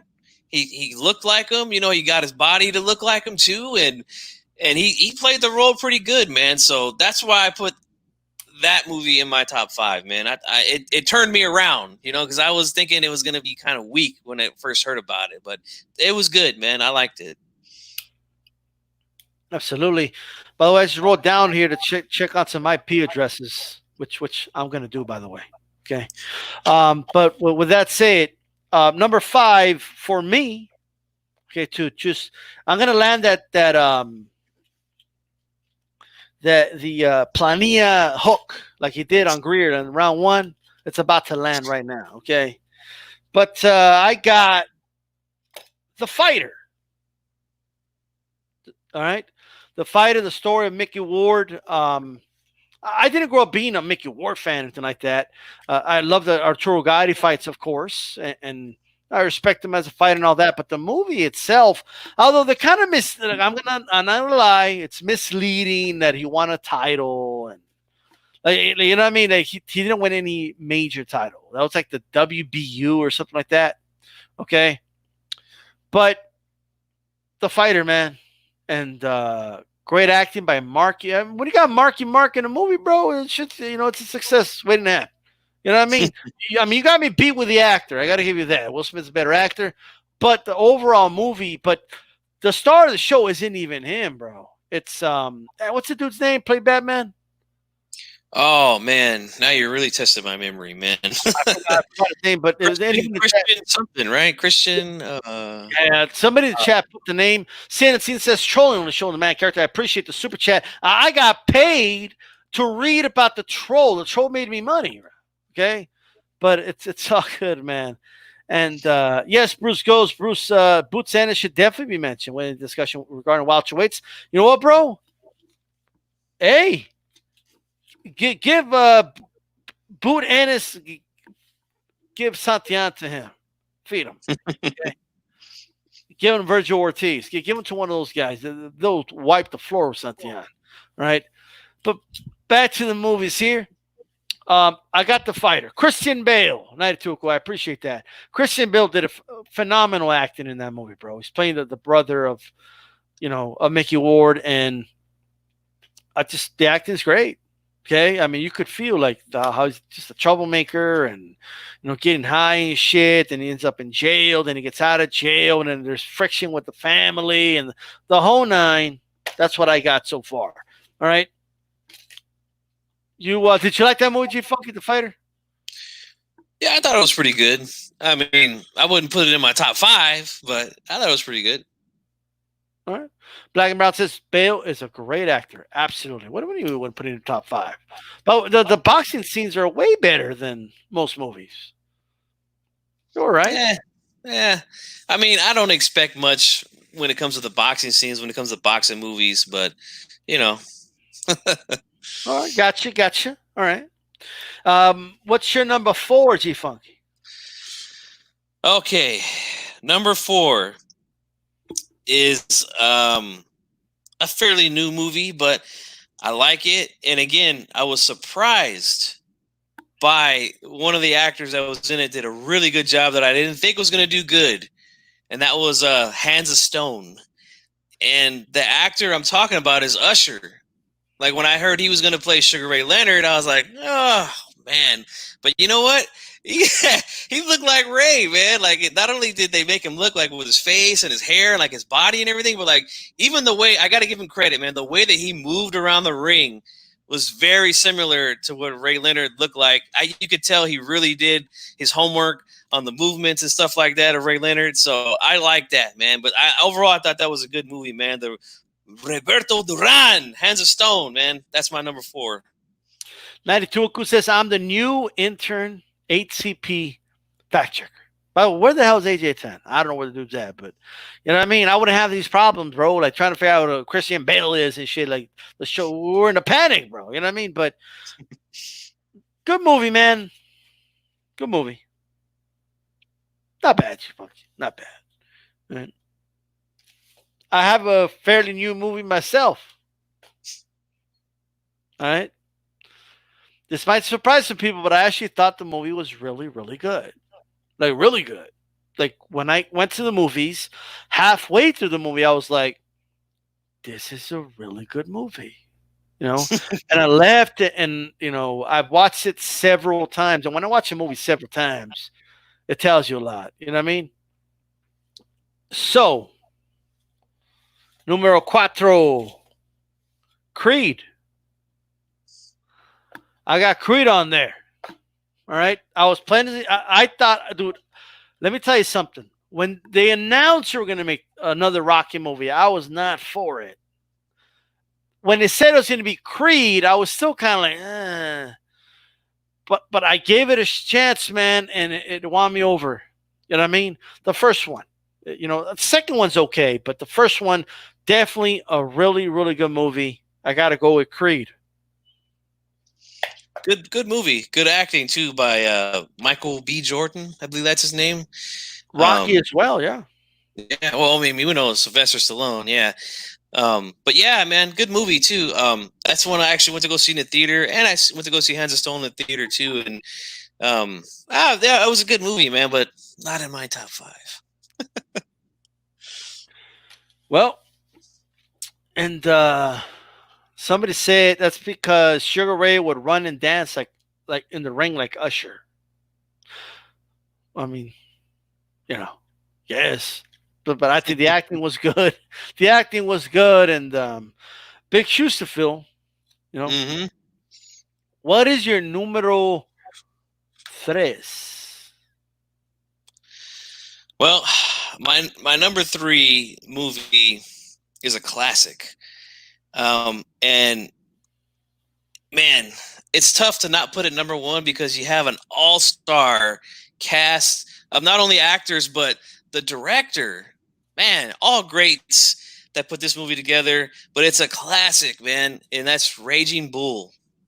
You got Robert De Niro, you got Joe Pesci, you got Scorsese's the director. I mean, how could you go wrong, man, with a movie like that? But I thought it was a very good good way that they described his life and stuff. That kind of showed his ups and downs outside of the ring. You know, they showed how tough he was in the ring. You know, that scene where he's with Ray Robinson, Sugar Ray Robinson. He's like, "He didn't put me down, Ray." And his eyes are all shut, you know. And so, I mean, that's a classic movie, man. That's my number 3, Raging Bull. Raging Bull. Good movie. I'm gonna say it now. It didn't quite make my top 5. It would have made a top 10, but it didn't make my top 5. Right? I had a feeling G Funky was going to use that movie. You know what I mean?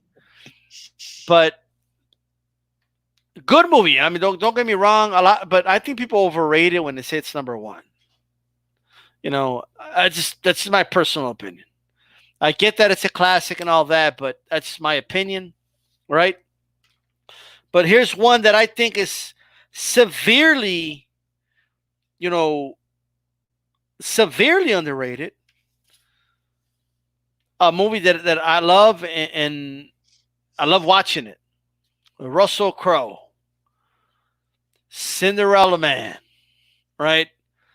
That is an awesome movie, bro. Like I can feel the times in that movie. You know what I mean? I can feel like I'm in the 20s and shit. Like, you know what I mean? Like or the 30s. I mean, like I could feel like I'm there. I can feel when he's a light heavyweight, he's on top of the world, and then he goes through hard times after fucking up his hand, and he's trying to still box, and then you kind of, you see a lot of what boxers have to go through in those days. Where he doesn't even get paid after a fight when he's trying to put on a performance, but the promoter was disgusted. By the way, that promoter, I mean, when you come out of a movie and you hate a motherfucker, I don't know the name of that actor, but like if I ever saw him, I would punch him in the face. That's how good his acting was. Okay? Like I hated that dude. Like in that scene where he's asking for money and he pulls out some pocket change and gives it to him. When you order money for a fight, so it's not so much the boxing, just the movie itself. And it's a true story, but that's arguably the biggest upset in the history of heavyweight boxing, right? That was a huge upset. Max Baer was no fucking joke. Max Baer defeated Max Schmeling, bro. He was just coming off destroying Primo Carnera, So that's the real story is good enough, but the actual story around it, the acting was great. Loved it. I loved the movie. My one criticism about the movie, though, they kind of portrayed Bear in a pretty bad light. Like they made him look like an asshole, and you know what I mean, like stuff like that. But I get that they needed like a villain, so I get why they did it. But I'm not a fan of how they portrayed Max Baer. And I also know that I'm not a fan of what Braddock and his people did to Joe Louis in terms of to get the title shot, he had to agree to give him a piece of his purse for the rest of his career. You know what I mean? But that's just the way boxing was, and that's unfortunate. But it doesn't take away from the actual movie itself. You know what I mean? Good movie, Cinderella Man.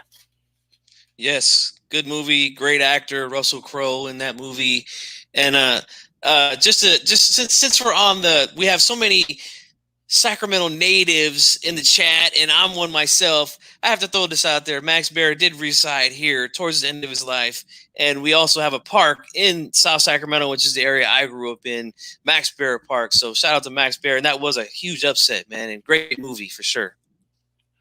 Absolutely. Well, what's your numero dos, G-Funk? Okay, this one's going to ruffle some feathers because it's not number 1. But this is my list, all right? And it's because of what I like. But this movie could be number one on just about every single list, man. Every single list. And yeah, you're right. Rocky 1. Rocky 1. We wouldn't have a lot of these movies that we're talking about without that movie being made, and not only being made, but being successful, because it was a good movie, man. Very good story. Sylvester Stallone, great job writing. I think he directed also all of them. Just incredible movie. Created an incredible series, and then an off spin with the Creeds. So yeah, it's tough for me to not put it number one, but there's a good reason why it's not number one on my list. But Rocky is my number two. All right. So do something that they don't do in the Rocky movie. Throw a jab, okay, at the like button. All right. Make sure it turns blue. You tune into June 17th edition of Hispanics Causing Panic. Who's down with HCP? Yeah, you know me. Check it out. My number two is actually Rocky 1 as well. So we are in agreement with Rocky 1. I love the movie, bro. The acting's good. And that's a movie like my grandma could watch, and she's not even a boxing fan. And she does. She has seen it, and she enjoyed, because it's a movie. You know what I mean? It's not about the fighting in the ring. It's just that the movie itself is really good. And somebody said, ING saying it got him into boxing. Well, there you go. The series. I'm not a fan. I'm going to let you guys know, none of the other Rocky movies, other than Creed, the first one, made the list. I'm not a fan of that much, anyway, of Rocky 3, 4, 5. I actually like 5. I'm sorry. I like part 5. I know that's the one everybody shits on. I like it, right? But anyway, the first movie, really good acting, bro, and you kind of feel that connection, that bond when he meets Adrian, and we can all relate to that. You know what I mean? We can all remember when we met our first love and stuff like that. You know what I mean? So you can sense the bond there. I forget the name of the actress. I apologize. That plays Adrian, but she just a great job acting like this shy girl, and it's just great stuff, man. And the build up to the fight, and even now, like if you watch the movie now, you still feel it. How much of an underdog he was. Like you could honestly feel it. And Apollo Creed, great stuff. And that's that. I love the movie. I also feel like you can wipe out all the other Rocky movies. That movie stands perfect on its own. The fact that he didn't win, he just took it to the champion and almost knocked him out, but he didn't quite win, because he didn't win, guys. Okay, you still have people today. I feel he won. Like, what do you mean? He got knocked down. Like, who knows how many fucking times? Okay, if you score it round by round, he didn't win. But anyway, good stuff. I enjoyed the movie, man. Yeah, good stuff there, man. Are we gonna do any honorable mentions, or you want to just go straight into one? Let's do one, and then we'll do honorable mentions. Okay. So this one, again, like I said, it's gonna ruffle some feathers because I put it above Rocky. But for me, for G-Funk, my list, and because G-Funk is a big boxing fan, and because you see in the background here, I got my guitars hanging. I am a musician. My favorite movie that has boxing and music together is called When We Were Kings. Man, have you ever seen that? When We Were Kings, yeah. It's got James Brown. It's got BB King. It's got the Fania All-Stars, man, with the salsa band and everything. They're over there in Zaire, Africa, covering the Ali Foreman. And it also covered how, Ali, how he was such a charismatic figure to the people over there in Zaire, and then covered the whole event. A huge event over there, the Rumble in the Jungle, back in 1974, I think. Yeah, there's a scene I love in that movie, but go ahead. Yeah, and then that's why I picked it as number one, because it's got boxing and music, which is, what I love. So that's why I have it number one, man. James Brown, the Godfather of Soul, one of my all-time favorite musicians, big influence on my music. And Ali, one of my all-time favorite boxers. Foreman, one of the hardest hitting heavyweights of all time. So it's got everything that I like, man. And I love that movie. You know that scene where Ali's jogging and the camera's facing him? Mm-hmm. He starts shadowboxing. He's talking shit to George Foreman. Take this, sucker. Take that. And he's throwing them quick while he's jogging. I love that. I don't know why I love that scene. But I want to make an announcement, guys. Chief Funky has already lost by default. He's been disqualified. That's a documentary. That's not a movie. Oh, man. Am I wrong? Every time I'm wrong, he's been disqualified. Ding, ding, ding, ding. It's over. No, but no, that's all good. It's if they put it on, was it in theaters? I don't know. I wasn't alive back then. That was about 10 years before I was born, man. Numero uno. You ready for numero uno? You ready for the knockout blow, G Funky? Let's go. I feel like Sergio Martinez in a Cintron fight. We had to win 3 times. Okay. First, he knocked him out. Right. Then his corner came in the ring, and he should have been disqualified. And then he should have won a decision. But with that said, $1 million baby. That movie is an awesome movie. Okay. Look, man, I don't like Clint Eastwood's politics or nothing like that, but his acting, really good. Right. Freeman's in that movie. It's a great movie. Right. It shows you so many aspects. I remember watching the, that kid that had like some, he was, a little mentally challenged. And he was always talking about how he's going to challenge Hitman Hearns for the welterweight championship of the world. Remember that? Dude, that scene where, because there was always that guy that was bothering him. And the guy's a big actor now. He plays War Machine in Marvel, but he was the, that one guy in the gym that was always bothering him. And I remember like just watching the movie, and I was always like, oh man, he's gonna beat up this kid, And when a movie makes you feel for somebody and anticipate stuff like that, it's one of the things they did in that movie. It's well done. That's good directing, And of course, he starts beating up the kid actually, and then he, Freeman comes in, knocks him out cold, bro. He puts him in his place. You know what I mean? And it makes you feel good. There was that, there was a relationship with the female fighter and her mother.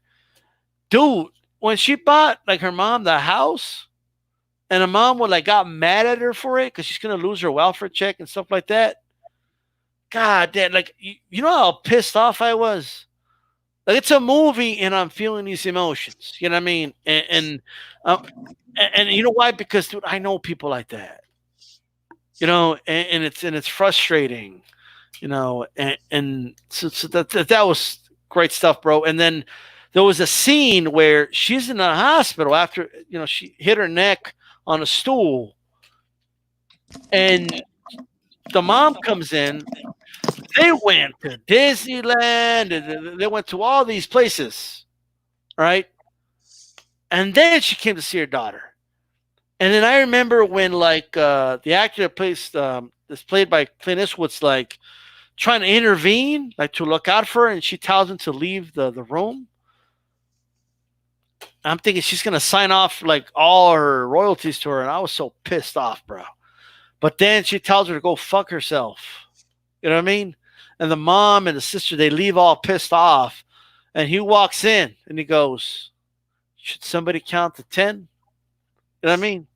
Great stuff. Plus, a lot of bonds, relationships. First, he doesn't want to train her at first. She convinces him. Just great stuff all around. All around. Great movie. Great stuff. The boxing's not that bad. The movie either. So there you go, man. $1 million baby. Yeah, I could just see D-Style right now watching that movie, getting all into it, yelling at the TV like he's watching novellas. Hey,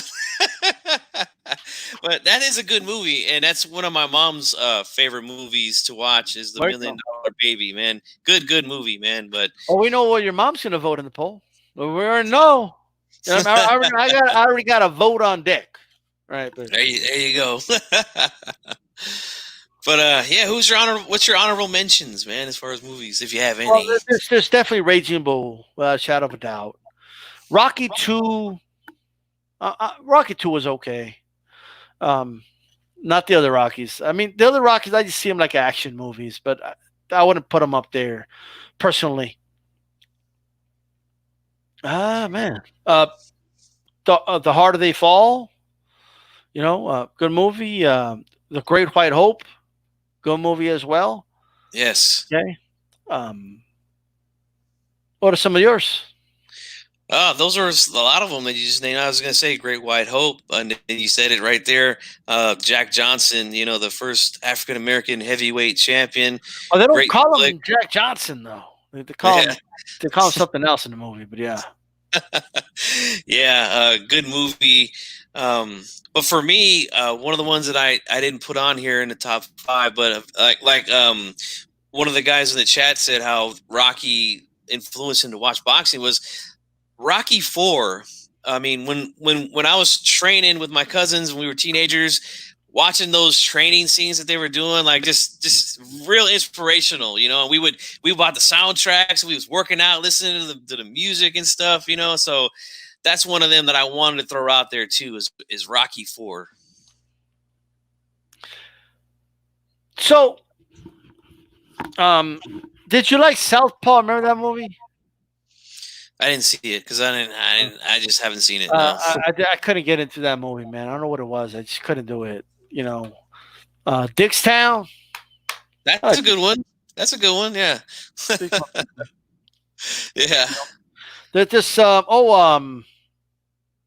Resurrecting the Champ. It's a good movie. I don't know if you've seen that one with oh man, Samuel L. Jackson. Great movie. I like that movie. What about that one? I think it's called Play It to the Bone with Woody Harrelson and Antonio Banderas, and they were supposed to fight on an undercard of a Mike Tyson fight, and they had the two girls they're driving to Las Vegas. You ever seen that one? That one's okay, Yeah, it's pretty solid. Yeah. Movie. And as far as the fight scene goes, it was not so fake, like they make a lot of the fight scenes in the boxing movies look. Look, and here's my other honorable mention. I love it. It's one of the funniest movies, man. The Great White Hope. Yeah, definitely. There's Gladiator, by the way, which is pretty decent. Hey, I was gonna say that one with Cuba Gooding Jr. That's a hidden gem right there. And not the Russell Crowe one, people. Okay, like there was boxing in that one, but yeah, there was. I just had one in my head. The very first with Wesley Snipes, man. When he goes to prison, not Wesley Snipes. He's already in prison. Oh, Undisputed, the first one. Oh yeah. Not bad. I like that movie. People say it was based on Tyson going. I don't know about that, but yeah. But that's what I think, man. What did you think about that Tyson movie that HBO made? I thought that was pretty cool. It was okay. I would have put it in the list. You know what I mean? Yeah. And for the time, I thought it was pretty cool, though. Let's talk about this. Was Rocky 4 any good? I don't think it was that good. I mean, I wouldn't say it was the best of the Rockies, but I just like the music and the training scenes. Like it just always gets us pumped, man. It just brings back good memories of us going to the gym, working out, sparring, all that type of stuff. So it's got sentimental value for me, Right. Chicago Prophet thinks AJ Tan was the one behind all the trolls. That was his theory. Come on, Chicago Prophet. Okay, he was too busy fact checking, bro, to be doing that.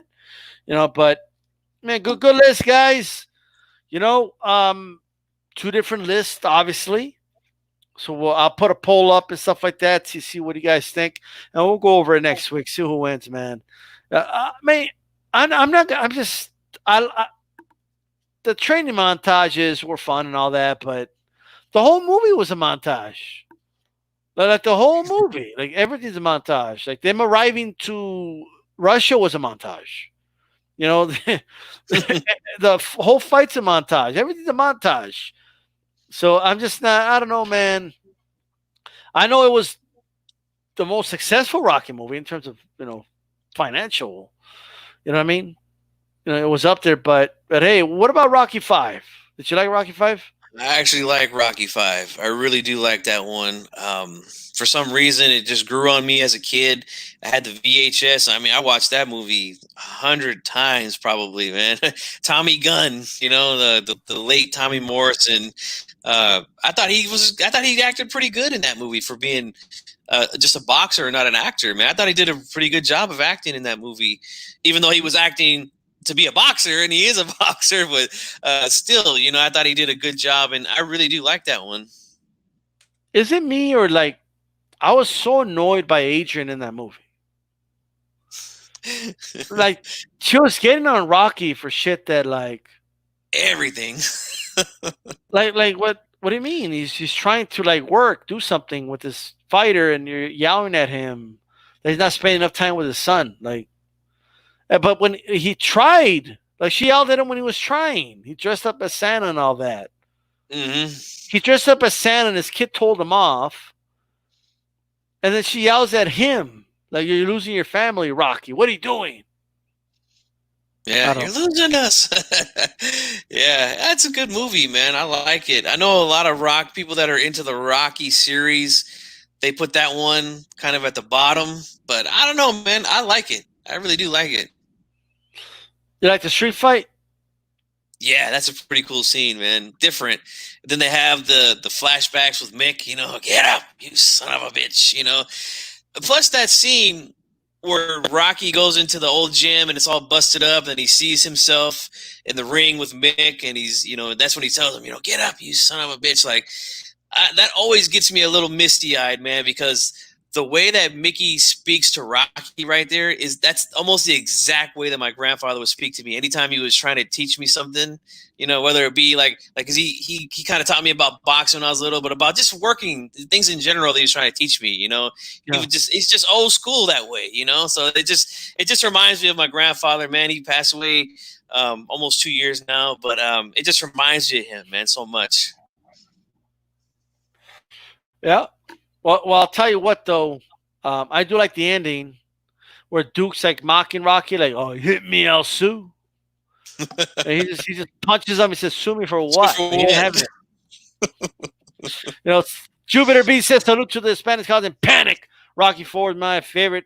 That and the one with Mr. T, that's 3. And yes, Adrian was annoying. He says, "Yeah, a lot of people like it, bro. I prefer 3 over 4, to be honest with you. I think those montages are great. You know what I mean? Great stuff, bro." I mean, he's just yelling the whole time, bro. He's doing pull-ups. I don't know how that's gonna sound on the radio, bro, but it's okay. CNN can't please everybody. Facts. I appreciate the support, and also Jupiter V, I appreciate the support from you as well. I like 3 though. I like the comeback. Mr. T was phenomenal acting in that movie. Yeah, you know what I mean. Hey, woman, how about you come to my apartment? Like, you know what I mean? Like the whole night, the dude, dude. See, that's what Linares. That's how you get Ryan Garcia in the ring, bro. Like, he should just like Linares should start like tweeting, get on Twitter, okay, and slide into Mrs. Ryan Garcia's DMs, bro. You know what I mean? That's what he should do. Yeah. You're not impressed with that. Like, I don't know about that. But, no. I mean, it might work, it might not. You never know nowadays, man. Man, know what? Ryan will come out, bro. Ryan will be like, just for that, I want $500,000 more to fight him. What? Chief Funky, this has been a great show. Rocky Balboa was a pretty decent movie, too. I like that one. Creed 2 was good. I just feel they did some things wrong on Creed 2. I don't think they had to fight twice. That was kind of like weird to me, but hey. Creed 2 is like a mix of Rocky 3 and Rocky 4. Like, they try to make those 2 stories together. And then Mr. T was amazing, Jupiter, absolutely. And Jupiter B says, I know I'm super late, but why isn't Ryan fighting Donatis next? I was looking forward to that fight. Well, that's because Ryan Garcia, aka Lyin Ryan, right, wants more cash. He wants more money. Well, Yep. that's what it is. So he said he's gonna knock him out in one round, bro. Like. So if that's true, why not just go knock him out and like make $200,000 in one round? Hey, can't beat that, right? Yeah, so I'm just saying. But give us some final thoughts, Chief Funky. Well, my final thoughts are this. Ryan Garcia, you know, you got your money. So now I want you to do a little less typing and a little more fighting, and stay disciplined. Stay real to the sport. Don't let the money get to you, man, because I do think you're a talented fighter. Looking forward to Thursday night's fights, and Saturday we got Navarrete, the busiest man in the sport, the most active guy in the sport. So I'm really looking forward to seeing those fights coming up. Make sure you guys subscribe to my channel. I just do it down there in the chat because tomorrow I will be on the hot seat. So make sure you're there, 4 p.m. Pacific time. Make sure you're there. Chicano Prophet will have G-Funk on the hot seat, whether he's a Canelo hater or not, So make sure you guys are there. And thanks for being here, tuning in. Thanks for hitting the like button. Thanks for all the super chats, man. It helps out the channel, helps out the brother D-Style because he's doing a fantastic job with the show. So keep coming, keep supporting, man. And thank you guys for coming, and thank you, D-Style, for having me. By the way, find the show on iTunes, on Leave It in the Ring, and give it those nice 5 stars, and leave a comment. Okay, put some. I don't. You're down with HCP or some, so we can help that podcast as well. You can catch us on Stitcher, on the Podbeam and Blog Talk Radio, and like all those stuff. iHeart. We're on iHeart, T-Funk. You know what I mean? Yep. So HCP on Leave It in the Ring Network, man. And don't forget to subscribe to Leave It in the Ring as well, okay? Just put Leave It in the Ring on the search, subscribe to their channel, and all that good stuff, man. They'll be having a show back, soon at some point, and, they get a lot of great guests on and stuff like that, so make sure you guys, tune in for that. This has been a great edition of Hispanics Causing Panic. Shout out to everybody on the Leave It in the Ring Network listening as well. This is D-Style Boxing. And what do we say, G-Funk? Keep it boxing. That's right.